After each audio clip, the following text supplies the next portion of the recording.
Bom, nós estamos lá no capítulo 12, que é um capítulo de preparação para o capítulo 13, né? Onde o... Vamos só fazer uma recordaçãozinha do que foi falado nas duas últimas aulas, ver se a gente mata esse problema hoje. Então, como a gente sabe, Alexandre foi convidado por Herculano, que é o responsável pela encarnação de Segismundo, para que Alexandre o auxiliasse frente a um problema que estava ocorrendo para a aproximação de Segismundo junto ao casal. O, o Adelino, que seria o futuro pai, estava repelindo. Só para recordar, Raquel, Adelino e Segismundo fazem parte de uma história pretérita, onde Segismundo entrou como terceiro elemento no casal, né? Os detalhes não estão descritos no roteiro, mas Raquel e Segismundo tiveram, parece, uma situação extraconjugal. Adelino e Segismundo foram às vias de fato, por um mecanismo também que não está determinado qual, e o Segismundo acabou assassinando Adelino. Pelo termo utilizado, a gente supõe ser um duelo, alguma coisa assim, tá? Passado um tempo que a gente já conhece para esse tipo de situação que os espíritos enfrentam pós-desencarne, Segismundo passa uma temporada enorme se preparando, trabalhando junto à espiritualidade, depois que ele atinge uma certa condição psíquica para isso, né? E aguardando o momento para reencarnar e tentar recompor esse quadro negro que ele plantou no passado. Adeline e Raquel também devem ter feito algo parecido. Eles encarnam, contraem matrimônio e agora está na fase decisiva para o encontro dos três na crosta.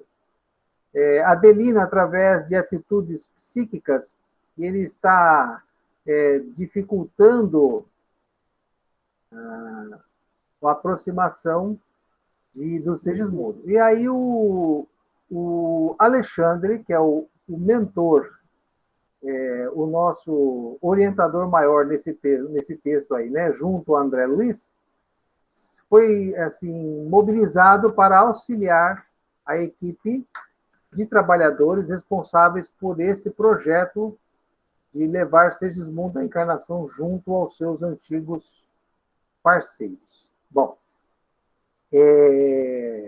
como André Luiz pediu a Alexandre para poder participar dessa situação,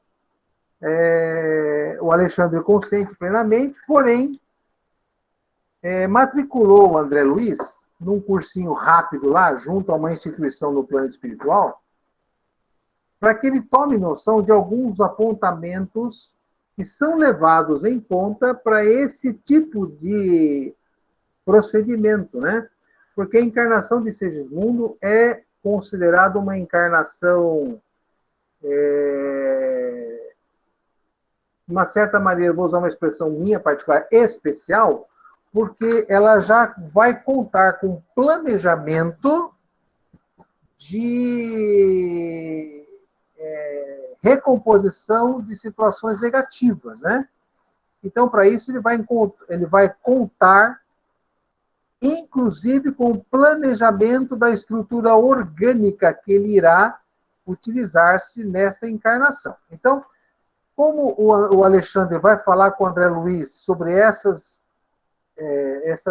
detalhes lá no capítulo 13, no capítulo que nós vamos conversar agora, o Alexandre vai fazer com que André Luiz tome ciência, pelo menos, né, em algumas coisas, do que vem a ser esse planejamento do corpo material, do corpo físico, para esse tipo de espírito, porque o Alexandre narra para nós que existem dois tipos de encarnação, as chamadas os comuns e aqueles que são já os considerados pessoas que têm uma certa consciência e buscam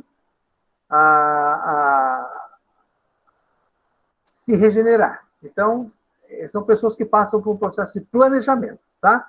Então, é mais ou menos aí que nós estamos. O André Luiz está no início desse cursinho, dessa visita a essa instituição que faz esse tipo de planejamento, e ele está de frente a duas estátuas que tem a imagem de um esqueleto de uma forma orgânica masculina e a outra uma forma orgânica feminina, com riquezas de detalhes. André Luiz passa aí umas 2, 3 folhas descrevendo sistema nervoso, sistema endócrino, sistema circulatório, o músculo, os ossos, um monte de pequenos detalhes.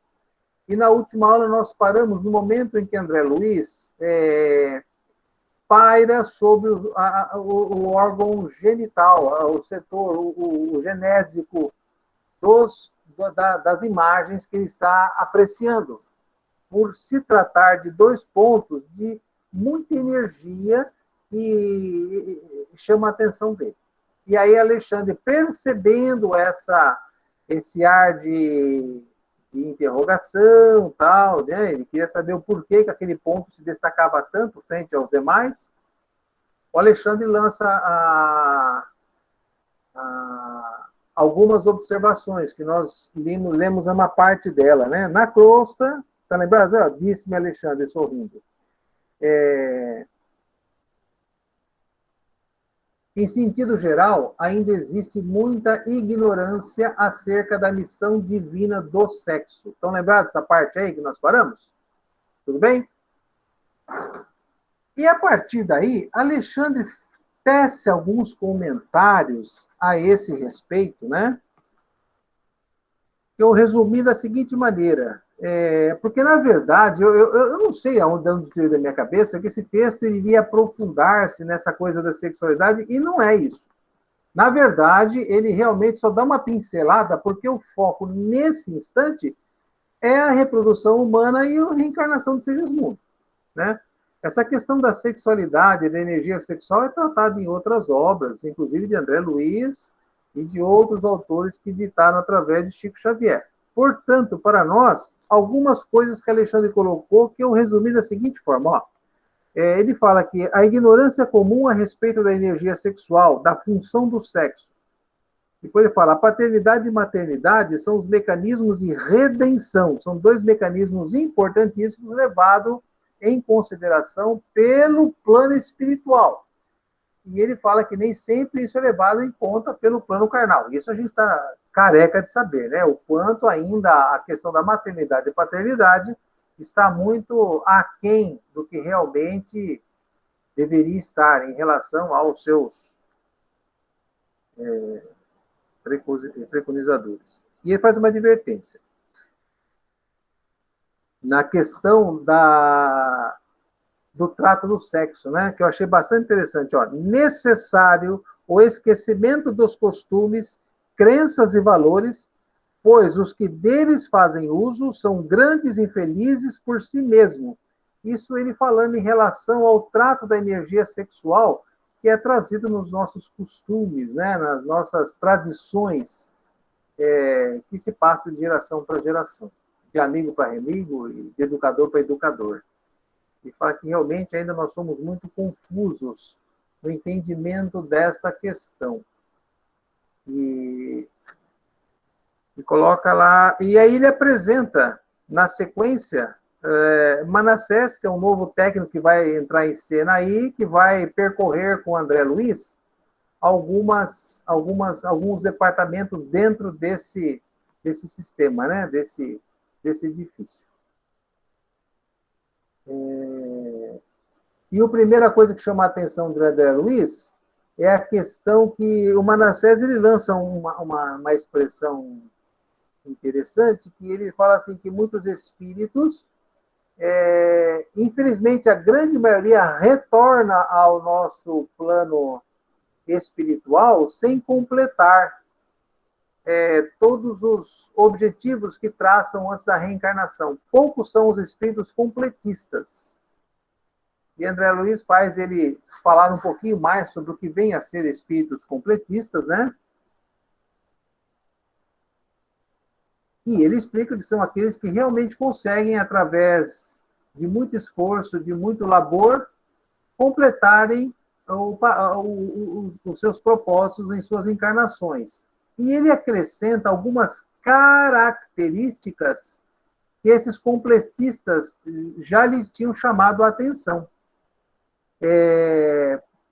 São espíritos que, na hora de pedirem um planejamento de seus corpos, eles fazem alguns pedidos interessantes. Eles pedem lá, por exemplo, que o corpo tenha resistência, equilíbrio, força e atenuação do magnetismo pessoal. O Manassés chama a atenção de que esses espíritos que estão lá com propósitos muito mais na questão de fazer a vontade do Pai, tentando sair fora da mira dos olhos dos outros, né? Tentando se tornarem os mais invisíveis possível. Então, eles pedem corpos que não chamem muito a atenção de nós outros réis mortais que estamos por aqui. Alguma colocação, gente? Francisco. Olha aí.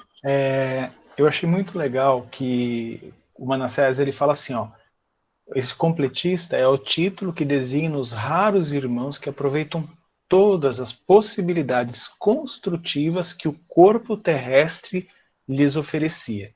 Então, assim, ele não está falando de espíritos que se transformaram, né, que viraram espíritos puros ou viraram espíritos regenerados, nada desse tipo.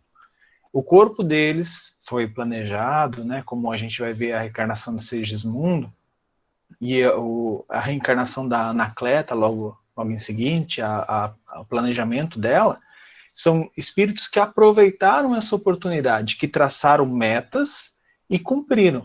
Então, eles são considerados completistas. São espíritos completistas, então agora ele já é mentor? Não. Eles completaram naquela encarnação, aquela oportunidade, utilizaram bem a ferramenta que lhes foi oferecida. E, como ele falou, né, todas as possibilidades. Então, esses são completistas, aqueles que se alinharam ao seu dever como espíritos encarnados, né?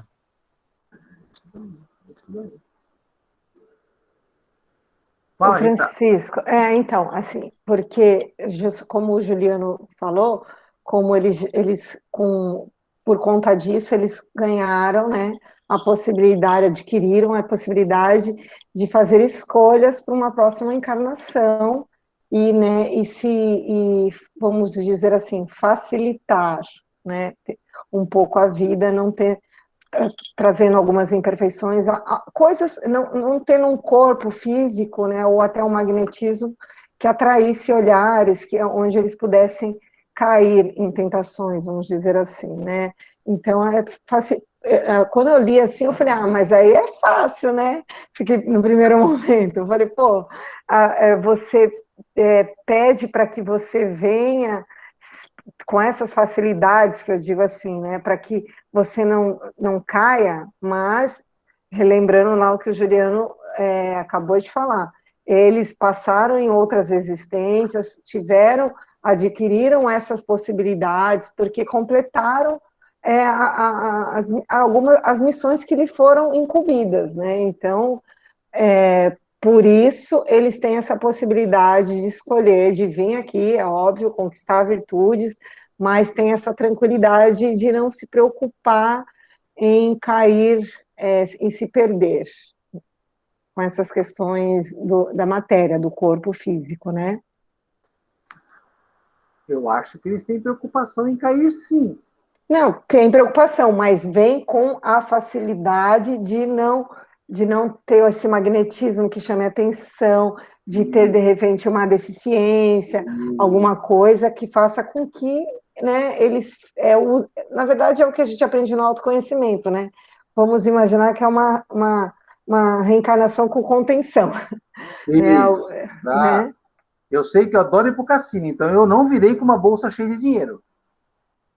Eu vim com dinheiro com pão, leite e um potinho de margarina. Só.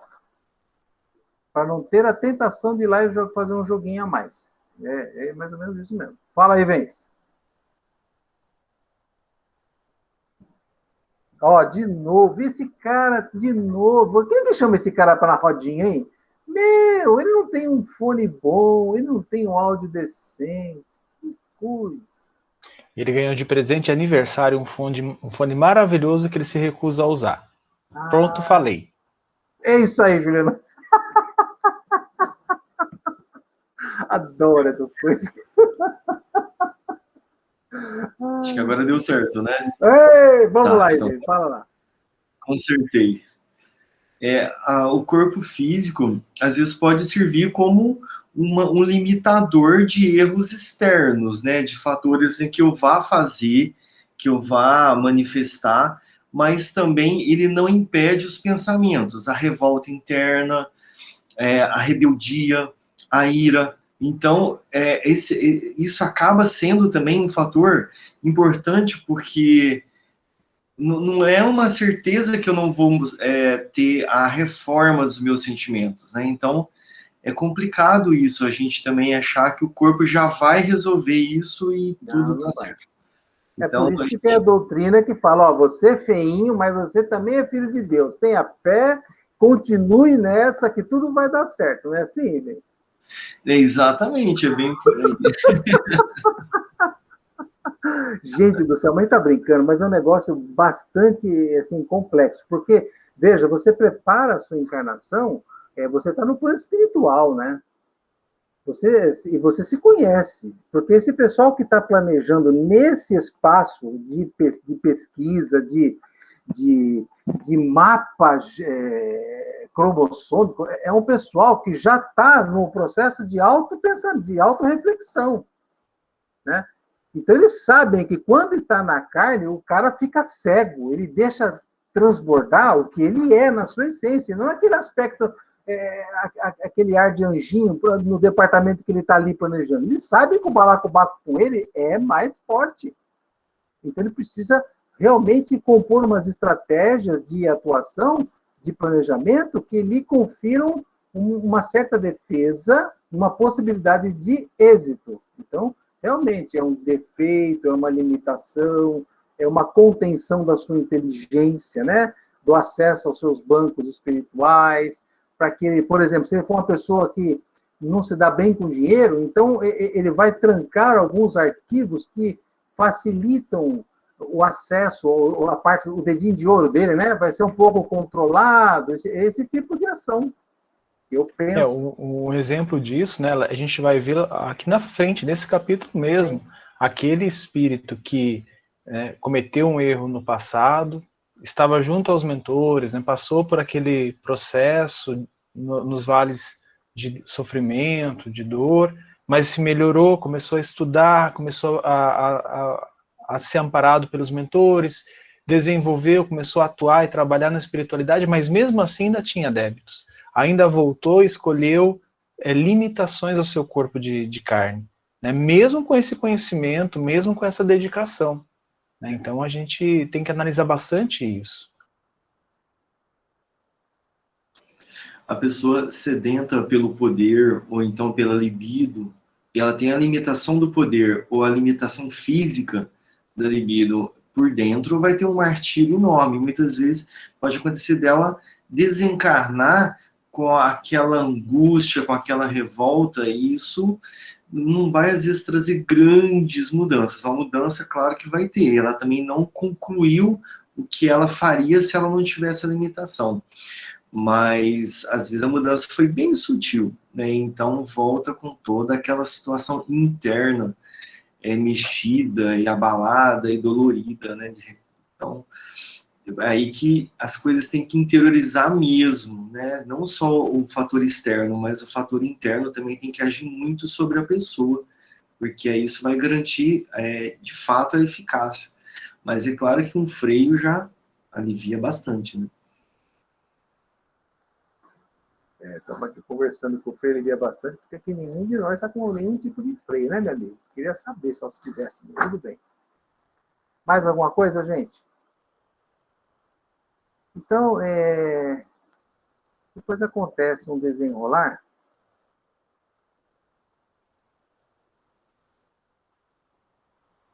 Manassés faz um comentário assim, junto com o André Luiz, né? As mentes juvenis, quais crianças do mundo, brincam com o fogo das emoções. Todavia, os espíritos amadurecidos, mormente, quando chegam à situação de completistas, abandonam toda a distração possível que os possam desviar do caminho de realização da vontade divina.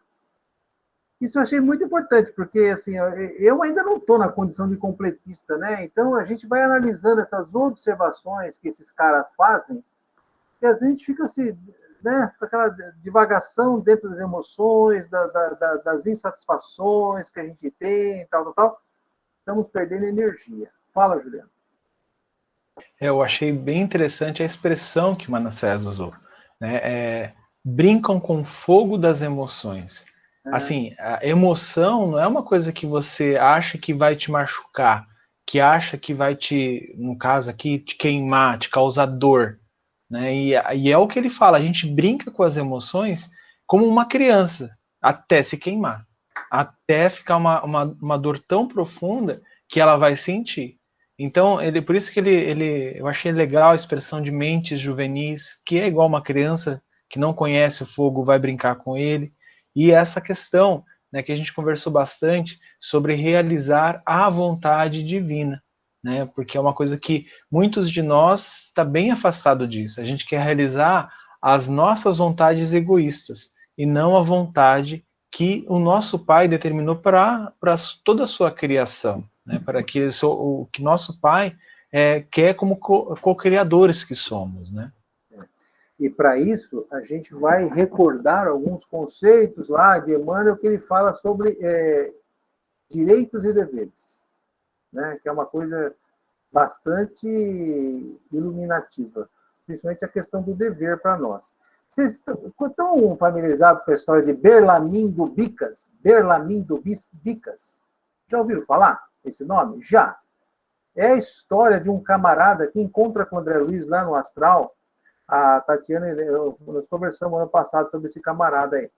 E ele pergunta, você é o André Luiz, tal, que tem comunicação lá com o médium na Terra? Então, ó, eu tenho um negócio aqui que eu gostaria muito que você publicasse, que é um resumo da minha vida.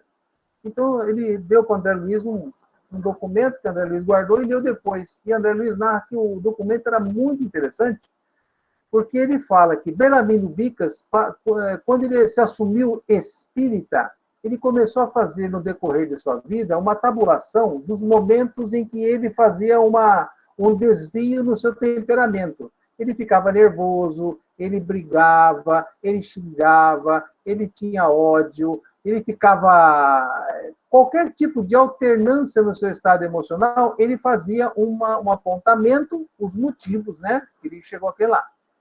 Depois que ele desencarnou, ele, de posse desse levantamento, ele verificou que, graças aos destemperos que ele passou, e tem lá, acho que foram 13 mil e poucos, ele conta, briguei com a sogra, com o alfaiate, com o cara do bonde, com o guarda, com o juiz, com o policial, com o vizinho, com não sei quem, com o meu filho, com a minha esposa. Todas as briguinhas do dia a dia, ele fez uma relação. E ele falou que essas briguinhas tiraram de sua vida 15 anos da programação que ele tinha aqui na Terra.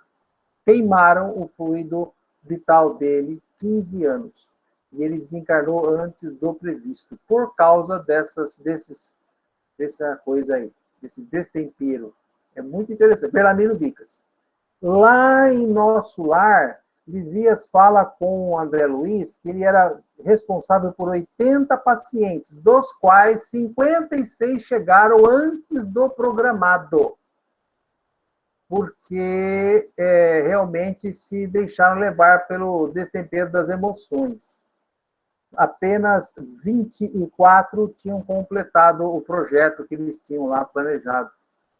Então, é aquilo que Manassés fala para André. Raríssimos são aqueles que chegam na condição de completistas. Tá? Então, a gente aqui, exceto da Tatiana, nós já passamos dos 40, então a gente já queimou um montão, né, gente? Mas daqui para frente dá para melhorar, hein? para esticar uns 2 anos a mais. Quando o técnico nos faz entrar no departamento de desenho em si, aí ele coloca lá, né?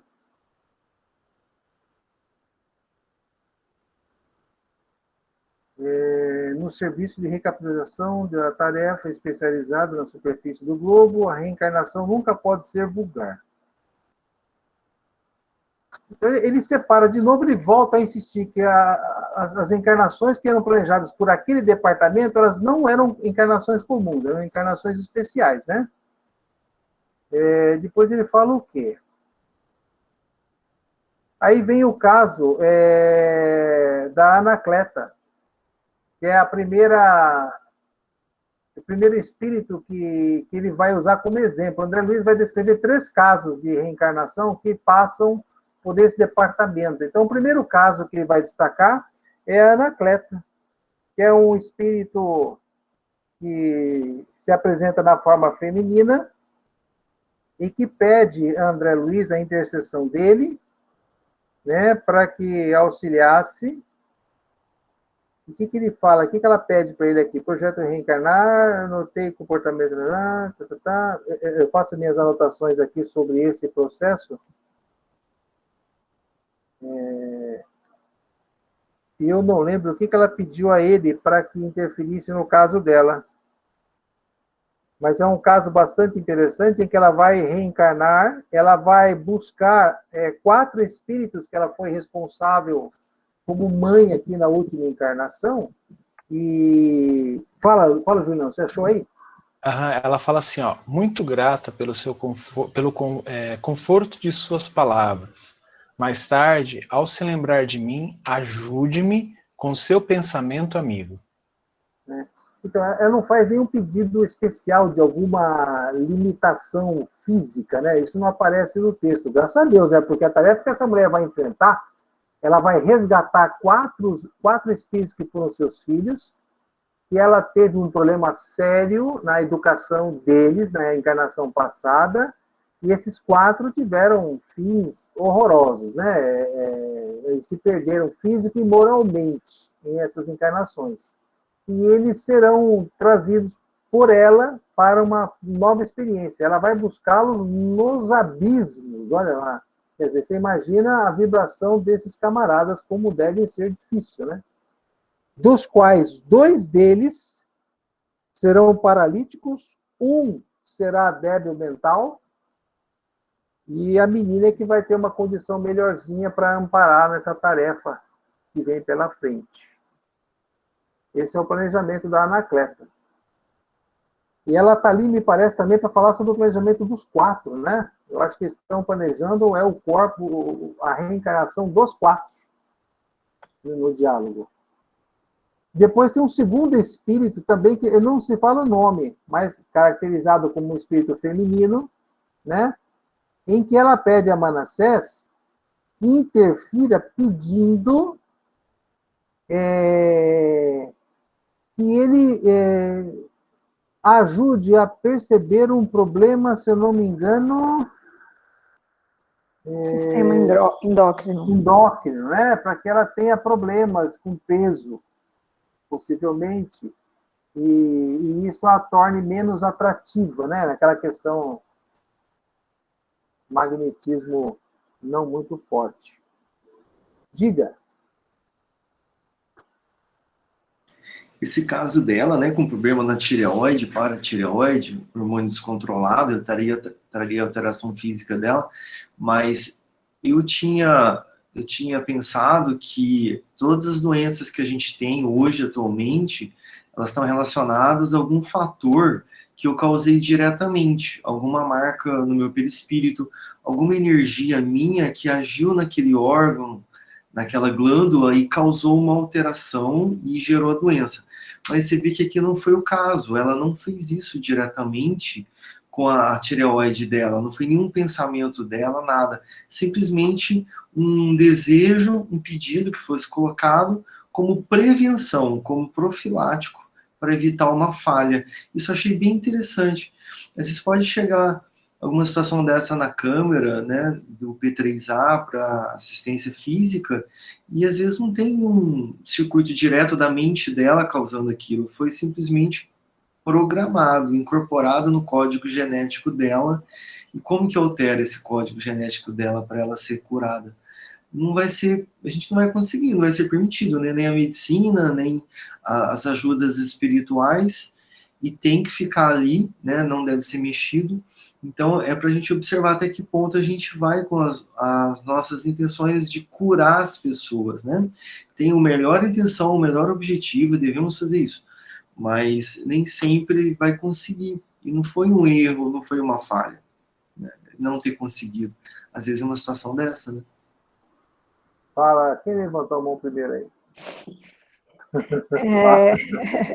Concordo, eu ia falar isso também, Ivens, né? A gente às vezes fica com assistido um tempão, principalmente essas doenças que são doenças que a medicina ainda não encontrou, né, nenhum tipo de solução, tal. Mas uma outra coisa que eu achei interessante aqui também no texto, que André Luiz fala assim, André Luiz não, o Manassés lá, que todos os órgãos são subordinados à ascendência moral do espírito. Então, independente dela ela não veio com uma marca porque por conta de alguma queda moral que ela teve, né, na sua existência pretérita, ela optou por vir com, vamos dizer assim, um defeito nas glândulas, na tireoide. Então, isso está relacionado, sim, à ascendência moral, só não está, mas isso também faz com que a gente reflita mesmo até onde, né, que a gente não se frustre, vamos dizer assim, porque às vezes a gente fica frustrado, ai, nossa, estamos tanto tempo aqui e nada, e isso eu acho que serve mais de conforto para a gente, que é trabalhador, que tem coisas que realmente ultrapassam o nosso entendimento, né, que são mecanismos de defesa mesmo da espiritualidade para que esse espírito vença, né, algumas limitações, é isso. Fala, Juliano. Eu concordo, e também a gente tem que lembrar que muitas vezes, quando isso acontece, né, desses espíritos que não têm essas marcas no perispírito para que isso ocasionou a doença, muitas vezes quando recebemos nas câmaras, a espiritualidade vem nos advertir, olha, meus amigos, é bom vocês não mexerem nisso agora, né, isso é com o tempo, né, ela vai trazer alguma explicação, os mentores sempre vão nos conduzir e nos ajudar. É claro que a gente tem que ter confiança na espiritualidade nesses casos. E eu achei bem legal essa questão que a Rita falou, dessa possibilidade de poder atuar. Né? A gente vai conseguir. E muitas vezes ela não vai conseguir. O Décio Iandoli Júnior fala muito isso, que às vezes a pessoa vai desencarnar pela doença, mas ela vai desencarnar curada. Por quê? Porque essa doença, aquilo que surgiu, fez ela buscar algo na espiritualização, na ascendência moral, no trato com as pessoas, e ele vai buscar isso. Talvez é isso que ele foi encontrar. Talvez ele não foi na casa espírita encontrar a cura para uma doença autoimune que ele tem. Né? Não, isso talvez ele vai passar a vida inteira e vai desencarnar por causa disso. Talvez ele foi na casa espírita, levado por essa doença, para curar o espírito, para curar a essência divina dentro dele, o espírito eterno. Né? E é como ela fala aqui, né? Ela fala, devo reaver um patrimônio espiritual de grandes proporções. Preciso fugir de qualquer possibilidade de queda, e a perfeita harmonia física me perturbaria as atividades. Então isso pode ser o caso também. Então, o que é legal dessas observações dela é que ela não, o caso dela não é que ela já tenha tido uma queda nesse campo, não é isso. É que o foco dela está direcionado a uma outra necessidade. Então ela quer livrar qualquer chance de outra incógnita que possa interferir nesse projeto. Então, assim, a Rita falou, às vezes é uma queda moral. Não é apenas a queda moral. Pode ser uma maturidade tal do cara que ele, focando nos seus objetivos, não deseja nenhum outro nenhuma janela aberta, quer fechar tudo que pode. Então ele pede e fecha. Então esse é o processo. Preventivo, né? Seria uma prevenção. O foco dela é isso aqui. Pá. Entendeu? Só para concluir que o Juliano falando, e eu lembrei muito do que o Douglas sempre nos fala, assim, que talvez não, a casa espírita ela não é um local para curar o corpo, né? A função da casa espírita é acolher e encaminhar o espírito para a sua autocura, né? Para que ele perceba que o caminho é com Cristo, que o caminho é com perdão, com amor, tal. Então, quando a pessoa, através de uma doença, ela busca, né, não só a casa espírita, mas a sua espiritualização, a gente pode constatar que a doença serviu para a sua autocura, né? A partir do momento que você começa a se questionar e começa a buscar melhorar por conta de uma dor, eu acredito que é um caminho bem grande, um passo bem grande aí de redenção. É isso. Muita sabedoria mesmo do Douglas quando fala isso, bem lembrado, Rita. Mas agora uma dificuldade é como falar isso para a pessoa, como fazer a pessoa aceitar uma coisa dessa. Às vezes ela está num desespero, numa dor tão grande que seria fatal para ela, né? Uma informação dessa. Então, aquela coisa é levar esperança, porque as coisas vão vir com o tempo para esse entendimento, né? É importantíssimo se ela conseguisse compreender. Mas a nossa questão quase nunca a gente fala uma coisa dessa, né, de antemão. Mas quem sabe um dia a gente consiga fazer isso com 100% dos casos, né? Mas hoje ainda é uma utopia, né?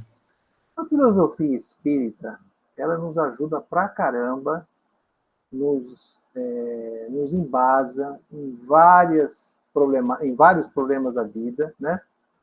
E realmente, veja só, nós estamos tratando de um assunto que é a dor, que é a limitação orgânica ou limitação física, filosoficamente, né? E a gente está lendo texto de pessoas que passaram por isso, professores falando a respeito do tema. Nossa, é até romântico a gente escutar isso aqui. Viver na ignorância dos fatos, como é a grande maioria de nossos amigos hoje, aqui conosco, né? Os que batem a porta da casa espírita. Olha, eu estou com uma unha encravada aqui, eu preciso que vocês me ajudem. Sabe, encarado na base da pirâmide esse negócio, não é fácil mesmo, né? O trato é muito problemático. Fala, Douglas.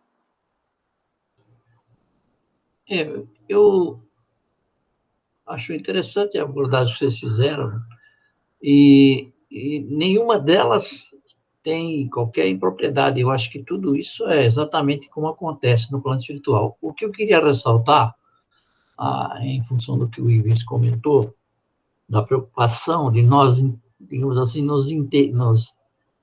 entrarmos, digamos assim, na intimidade do assistido, com o objetivo de alertá-lo para a razão, quer dizer, o fulcro daquilo que ele está passando.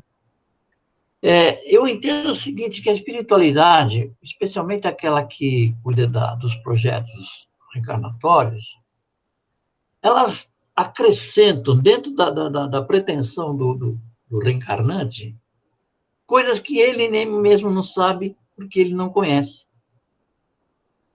Então, por exemplo, ela pede, por exemplo, a fealdade, né? Ela diz que não quer um corpo de Vênus, porque o objetivo dela é outro, ela não quer ter esse tipo de dificuldade. Só que, para a preparação do seu corpo, vai entrar tudo isso que ela pediu e mais alguma coisa que ela nem saberá, por enquanto. Ela vai saber quando ela desencarnar, ou então, ou futuramente. Porque os espíritos colocam questões, como essas que foram mencionadas, de que, como o Juliano, mencionou muito bem, quer dizer, às vezes a pessoa desencarna em função daquela imperfeição, mas vai desencarnar curada. Mas ela não sabe bem por quê. Quando ela tiver mais maturidade, mais conhecimento, mais evolução, ela vai entender. não sei se vocês estão me entendendo. Eu acho o seguinte, que é como se você me pedisse, um filho lhe pedisse um objeto, e que objeto, na verdade, você detecta nesse pedido algo que ele mesmo conscientemente não sabe, mas inconscientemente ele revela para você. Então, você como pai, o que você faz? Você dá uma volta, oferece a ele aquilo que ele quer, mas acrescenta alguma coisa que vai realmente permitir a ele que ele chegue onde ele quer. Entende? Então, eu acho que no tratamento da casa espírita, já que vocês falaram da minha ênfase na questão de nós não avançarmos no sentido de termos como objetivo a cura, e sim minimizar o sofrimento e acolher. Por quê? Porque as razões que justificam qualquer quadro de processo patológico estão sob controle. Não, é importante que nós saibamos, ou então presumamos, o que pode estar acontecendo com aquele assistido. Mas não é importante que nós, digamos assim, abramos essa caixa de Pandora, que é a essência daquele processo, aquele espírito em evolução. Entende? Nós temos que estar atento, quer dizer, você sabe o seguinte, esse cara está com câncer. Ninguém disse a ele, mas ele está com câncer. Mas não é você que vai dizer para ele. Você vai vibrar, você vai dar um estímulo, você vai pedir que ele volte mais vezes para que você possa ajudá-lo melhor, etc, etc. Mas, certamente, o foco do problema tá, digamos assim, lastreado em raízes que não interessa discutir no momento. O processo reencarnatório, olha, eu vou dizer para vocês, o maior exemplo que nós podemos tirar de tudo isso que nós estamos falando foi Jesus quando pediu a Deus, pediu ao Pai, que afastasse dele aquele cálice. Porque Jesus estava sujeito, como qualquer ser humano, sem nenhuma evolução espiritual, a submeter-se às regras da obliteração que a encarnação promove. Jesus estava vivendo como um ser humano, viveu como um ser humano, apesar de todas as potencialidades que ele utilizou enquanto esteve aqui conosco. Mas ele não tinha, ele simplesmente, se ele tivesse num estado diferente, ele não pediria ao Pai que afastasse ele daquele cálice. Por quê? Porque ele sabia, eu vou ter que passar por isso, não dá para ficar pedindo. Mas ele, na verdade, sentia, como ser humano, que ele tinha que enfrentar uma barra pesadíssima, que ele precisaria das forças divinas para poder cumprir a sua missão. Não vamos nos iludir com isso. Entende? Achar que Jesus era um ser especial, isso ninguém pode tirar nem nada. Mas ele veio aqui como ser humano, assim como nós. Podemos ser espíritos que temos méritos para estar muito além daquilo que nós estamos aqui. Mas, de repente, viemos cumprir um determinado episódio da nossa evolução e precisamos nos afastar da nossa própria meritoriedade. Deu para compreender o que eu quis dizer? Sim. Obrigado. O Manassés, ele faz uma frase que me chamou muita atenção no texto, que ele está conversando sobre as dificuldades orgânicas, né? Depois desse caso, dessa mulher em específico, ele fala assim que as grandes preocupações com os sintomas patológicos aumentam as enfermidades. Eu não sei se esse diálogo foi transcrito de forma completa, porque parece que faltam uns pedaços. A gente quer saber com um pouco mais de detalhe o que ele quis dizer com isso, né? Porque a gente começa a fazer hipóteses, né? Quer dizer, olhar a minha doença, minha hipótese pessoal, né? Olhar a minha doença, não é esse o processo. O processo dentro da filosofia espírita, é a questão da aceitação, da resignação, da autoanálise, ver se eu percebo quais foram os processos que me levaram a ter aquele processo, aquela doença instalada em mim. Quer dizer, agora não ficar apenas olhando aquela dor danada que eu estou tendo na lombar. Por que eu estou tendo dor na lombar? O que foi que me levou àquela? E ficar batendo isso não vai resolver, pelo contrário, né? Diga, Luiz. A gente tem que cuidar do corpo físico. É claro que você vai ter que procurar uma ajuda profissional para ver o que pode ser feito com a sua lombar, mas Emmanuel sempre fala que a gente tem que se perguntar o que aquela dor está querendo reformar em mim.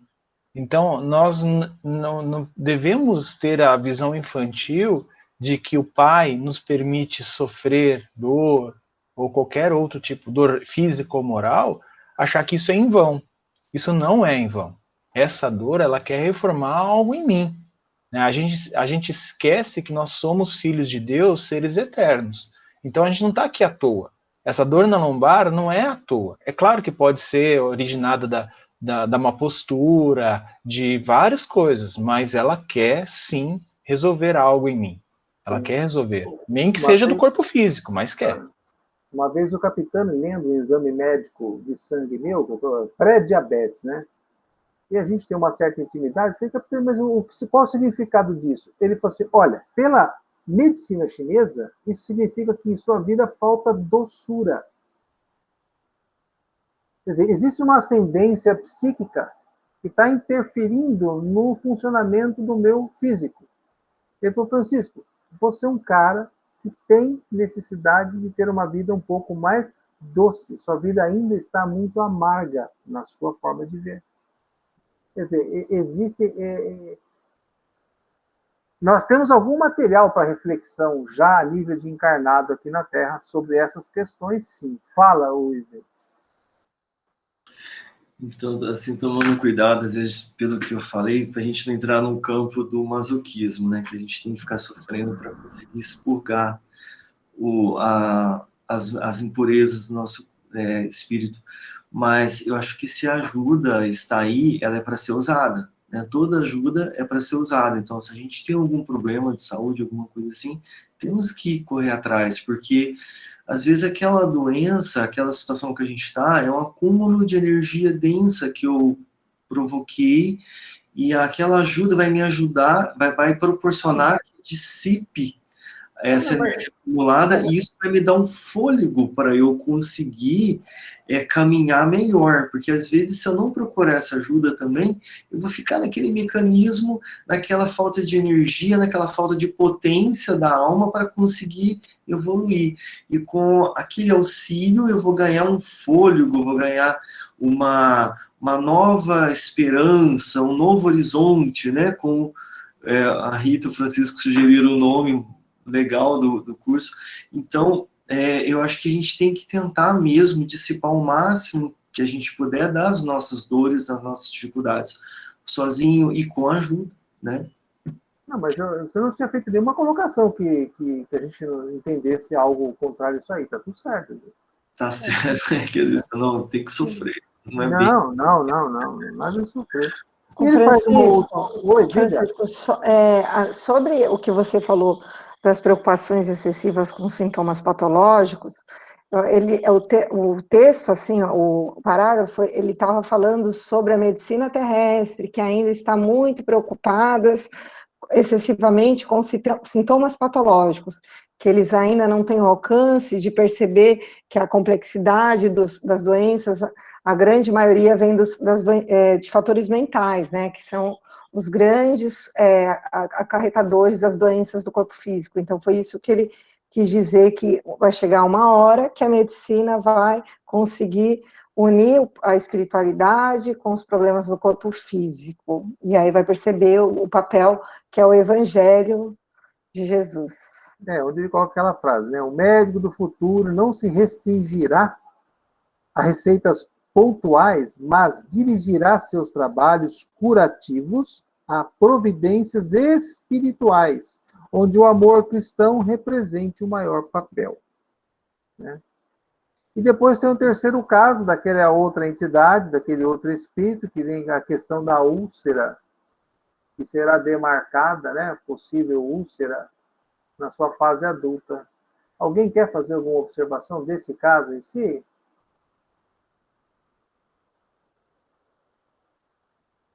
Eu não anotei nada de importante assim que pudesse nos chamar a atenção para ele. Eu anotei, Francisco. Então, balbuceie suas palavras. Assim, como eu já conversei, né, eu falei assim, que tudo o que ele passou, ele se transformou, ele foi orientado, ele buscou atuar, trabalhar, como ao exemplo de André Luiz, né, eu imaginei muito isso, né, que a gente tem lá desde o nosso lar, onde ele é resgatado, é atendido no hospital espiritual, começa a trabalhar, a ser orientado, né, e esse espírito também passou por isso. Porém, eu gostei muito de uma colocação que o Manassés falou, ele falou, entretanto, a dívida permanece. Tudo aquilo realmente foi colocado como acréscimo de misericórdia, mas ele precisava voltar, ele precisava vir aqui e resgatar, né, ou trabalhar no seu karma. Lembrando que o karma não era aquele espírito que se ligou a ele, que fez ele desencarnar. Esse não era o karma dele. O karma dele, sim, era o trabalho para reajustar isso. Porque algo que é muito interessante, assim, toda vez que nós temos uma atitude, ações que são contrárias à lei divina, a gente precisa do reajuste. Este senhor, eu não lembro o nome dele, não sei se Acho que ele não cita nem o nome. Manassés nem citou, né? Ele teve uma atitude, uma ação que foi contrária à lei divina.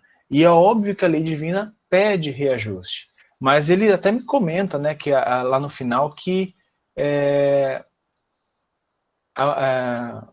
o amor cobre a multidão de pecados, né? Então, assim, pela atitude dele, por aquilo que ele conseguiu se transformar seu coração, foi dada essa oportunidade, onde ele ia renascer com esse problema, mas que o problema poderia ter sido muito pior se ele tivesse ficado parado, né? Se ele tivesse ficado com as pernas enroladas, né, no seu caminhar espiritual, né? Não estagnado, mas ali com as pernas está no bem... texto, esse pernas embaladas, está no texto? Não, o seu lado poeta que colocou agora? Não, eu e o Ives estávamos conversando sobre isso, né? Hoje, depois do almoço, a gente sempre tem o costume. Rapaz, eu falei, não, mas então ele estagnou, né? Ele poderia ter ficado estagnado. Aí o Ives me corrigiu e falou, não, o Livro dos Espíritos utiliza um outro termo, que é esse termo que eu acho que é isso, mas eu acho que não é bem esse, não. Fala aí, Ives. Que a gente podemos nos embaraçar no caminhar, mas nunca parar totalmente, porque o pensamento não é neutro. Esses universitários são maravilhosos, né? Essas coisas assim. O Francisco, complementando aí o que o Juliano colocou, lá no final, assim, um pouquinho no final, ele fala assim, que uma observação que eu achei importante.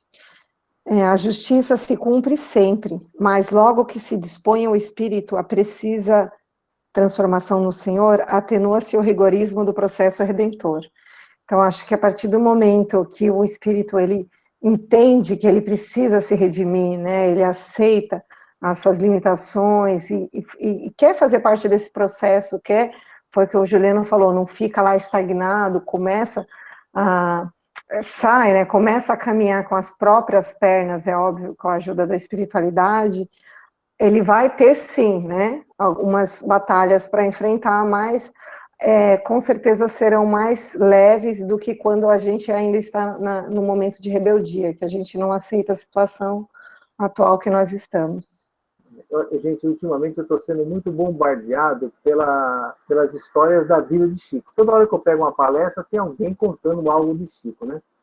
E hoje, de tarde, uma frase muito interessante assim, a lei que governa todos nós é a lei de justiça, amor e caridade.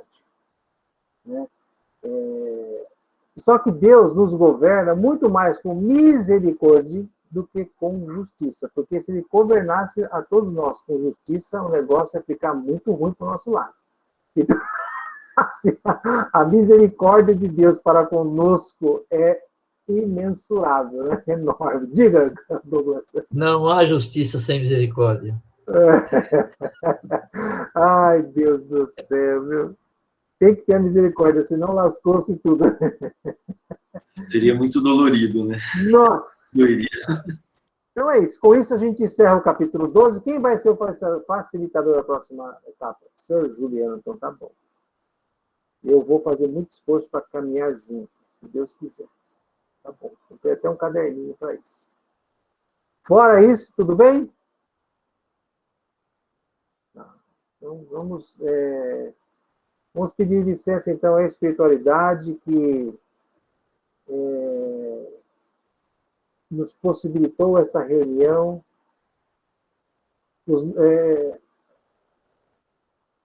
pedindo licença a Jesus, o nosso grande mestre, o nosso grande professor, amigo, irmão, para encerrarmos esta parte dos nossos trabalhos, pedindo a iluminação para que durante a semana nós possamos trabalhar bastante o próximo capítulo e nos preparemos para a próxima quarta, às 18h30, que todo o grupo se mantenha animado, envolvido nesta tarefa.